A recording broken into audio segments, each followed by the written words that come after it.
berkelanjutan dan mendukung ekonomi hijau mulai bergaung lebih keras dalam 1 dekade terakhir. Rupanya, kesadaran akan perubahan iklim dan ancaman bagi bumi di masa mendatang membuat para stakeholders di bidang ekonomi dan bisnis pun berupaya keras agar gerak industri dan demand kebutuhan masyarakat global dapat dipenuhi dengan cara-cara yang lebih bersahabat dengan bumi. Bertahun-tahun isu perubahan iklim didengungkan oleh berbagai pihak. Puncaknya terjadi pada konferensi tingkat tinggi perubahan iklim di Paris 2015 atau COP21, di mana lebih dari 190 negara sepakat untuk membatasi kenaikan suhu rata-rata global di bawah 2 derajat Celcius. Pesan ini pun kembali bergaung dalam KTT Perubahan Iklim COP26 yang berlangsung di Glasgow, Skotlandia. Di sana dunia menegaskan kembali untuk menempuh upaya yang lebih serius guna mengurangi emisi karbon secara signifikan pada 2030 dan mencapai net zero emission pada 2050 demi mencegah memanasnya bumi. Dan Indonesia menjadi salah satu negara yang berkomitmen untuk mewujudkan kesepakatan ini. Itu sebabnya pemerintah pun menjanjikan sejumlah insentif bagi perusahaan-perusahaan yang bersedia untuk menyokong pemerintah mengembangkan produk-produk ramah lingkungan, terutama dalam skala besar. Maka tak heran investasi di sektor sustainable dan green business semakin banyak digarap. Salah satu yang menjadi keunggulan Indonesia dalam investasi berkelanjutan adalah di lini pulp and paper. Ya, pertama bisa dilihat bahwa ini berasal dari hutan.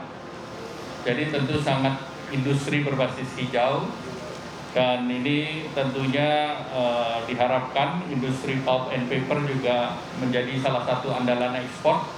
Dan sekarang posisi di dunia Indonesia pulp and paper nomor 8. Dan kenapa dia sustainable? Karena untuk menanam di sini butuh waktu eukaliptus 8 tahun ya. 5 tahun, Pak. 5 tahun sudah bisa. Sedangkan di Eropa Utara itu makan waktu sekitar 25 tahun. Jadi ini sangat kompetitif dibandingkan negara lain. Salah satu perusahaan Indonesia yang menyatakan komitmennya pada bisnis dan produk berkelanjutan, saya temukan di Pangkalan Kerinci Riau. Selama ini, April Group dikenal sebagai salah satu produsen serat, pulp, dan kertas terbarukan terbesar di dunia. Perusahaan yang berdiri hampir 30 tahun lalu ini mampu memproduksi pulp sebesar 2,8 juta ton dan kertas sebesar 1,15 juta ton per tahunnya. Dan menjadi salah satu market leader yang memasarkan produknya untuk memenuhi kebutuhan produk berbasis kayu berkelanjutan ke pangsa pasar domestik dan mancanegara. Di 2022, April Group kembali menambah lini produksinya. Kali ini untuk memenuhi permintaan di pasar paperboard atau kertas kemasan yang berkelanjutan. Bahan baku kertas kemasan adalah pulp atau bubur kertas yang dihasilkan dari serat kayu. Ini membuat kertas kemasan bersifat terbarukan karena 100% berasal dari sumber yang dapat diperbaharui. Tak hanya itu, kertas kemasan bersifat biodegradable atau mudah terurai dan recyclable atau bisa didaur ulang.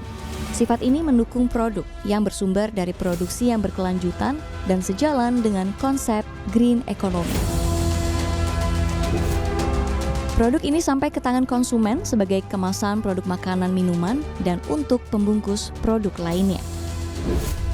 Saat ini, demand kertas kemasan secara global pun cukup besar. Di 2021 mencapai lebih dari 400 juta ton, dengan China sebagai pangsa market terbesar. Bahkan, di 2035, permintaan diperkirakan melonjak hingga nyaris 500 juta ton. Dengan melihat peluang yang besar, perusahaan pun menyatakan komitmennya untuk menjaga lini bisnis barunya tetap berada di jalur green economy. Itu sebabnya, sebagai target awal, bisnis paperboard ini pun ditargetkan untuk bisa menghasilkan 1,2 juta ton kemasan yang bersifat mudah terurai dan mudah didaur ulang. Target ini bukan tak mungkin bertambah seiring dengan meningkatnya kesadaran masyarakat akan pentingnya menggunakan kemasan produk yang menjaga kehigienisan makanan maupun minuman di dalamnya, tetapi tetap ramah lingkungan. Dan sekarang makin banyak konsumen kita yang mengharapkan bahwa pertama-tama kemasannya itu kalau bisa berasal dari sumber yang renewable. Ya. Yang kedua, dia juga bisa mudah terurai, biodegradable gitu. Nah, investasi dari Grup April ini hadir untuk menjawab itu, ya, dengan menggunakan bahan baku berupa serat kayu yang berasal dari hutan tanaman industri yang kita kelola secara bertanggung jawab dan secara sustainable. Kita proses menjadi produk yang renewable dan biodegradable. Dengan semakin banyak pelaku usaha tanah air yang memiliki kesadaran mengembangkan bisnis ramah lingkungan, semakin besar pula efek yang diciptakan, salah satunya untuk pencegahan perubahan iklim. Pemerintah kan memberikan insentif perpajakan dan juga perizinan yang mudah, dan yang paling penting pengusaha merasakan competitiveness Indonesia di bidang pulp and paper ini. Selain berdampak bagi lingkungan, ekspansi yang dilakukan April juga diprediksi memberikan multiplier effect dengan menyerap lebih dari 4.000 tenaga kerja selama masa pembangunan dan hingga 1.000 lapangan kerja baru setelah rampung di tahun 2023 nanti.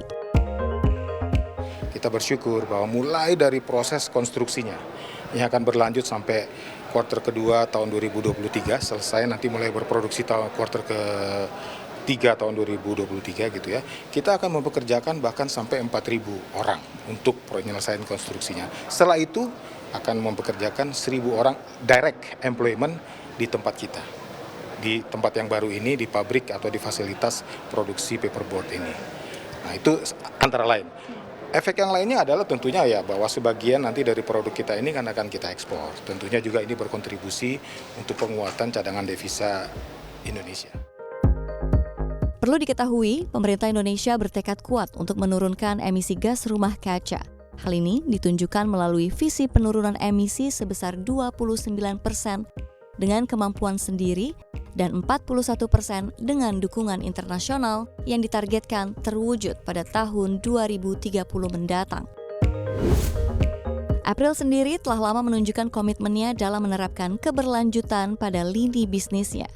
Seperti diketahui, April meluncurkan visi April 2030 yang berkomitmen untuk memberikan dampak positif pada iklim, alam, dan masyarakat, sembari tetap tumbuh menjadi perusahaan yang senantiasa memperhatikan aspek keberlanjutan dalam 10 tahun ke depan. Seiring dengan keputusan kita untuk melakukan investasi di bidang paperboard ini, kita tetap memperkuat komitmen kita menunjang konservasi. Kami punya komitmen 1 for 1, jadi untuk setiap hektar lahan yang kita kelola sebagai hutan tanaman industri, kami melindungi, merestorasi, dan mengkonservasi 1 hektar lagi. Itu akan terus berlanjut.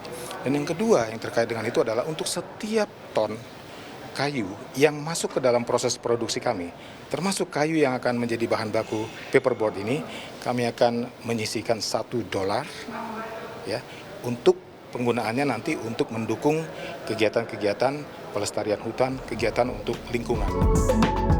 Dengan semakin banyaknya sustainable business yang mendukung green economy, semakin dekat pula target dunia mewujudkan net zero emission sukses. Bukan tak mungkin, Indonesia akan memegang peranan signifikan dalam komunitas green business global. Mendorong sustainable green business menjadi salah satu cara untuk dapat memutar ekonomi dengan tetap menyayangi bumi. Karena mencegah perubahan iklim tidak bisa menjadi komitmen satu pihak saja, melainkan seluruh pihak harus terlibat, berbenah, dan memberikan aksi nyata demi keberlangsungan bumi kita. Dari Pangkalan Kerinci Riau, Tim Liputan CNBC Indonesia.